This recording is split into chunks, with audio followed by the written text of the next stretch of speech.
Welcome back. I'm Dave Smith, and today I'm going to give you some tips on how to crooked grind.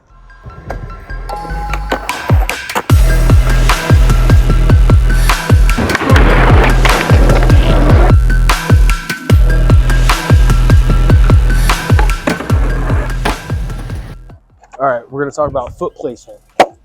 I usually have my front foot about an inch below the bolts, but I like to have my toe right here on the brim of the board. That's my little tip, my secret, and it usually works for me, and I have it angled facing kind of that wheel. Back foot, you just want dead center.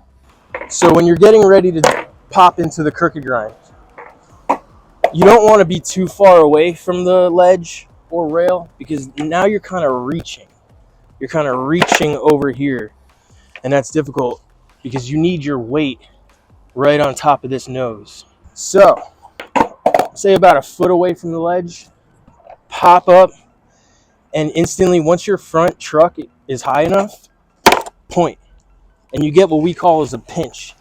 You got that wheel pinched, the truck is pinched, and as long as your weight is directly above the ledge, you should be able to stay just like this. You'll know right away if you're leaning too far this way, you probably won't go anywhere. You'll know if you're leaning too far forward because you'll just end up stopping and falling forward. Notice how I'm leaning. All my weight is right above my front truck. You don't want your foot to clear and have your sneaker on the ledge. You want that foot to come up just enough to point that nose. Now, another tip you want to know about is when you come out. When you come out of the grind, you want to be ready to push off.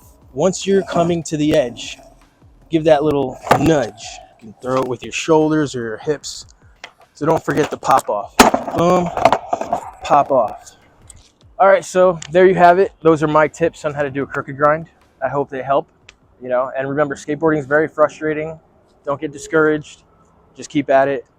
And go check out punisherskateboards.com.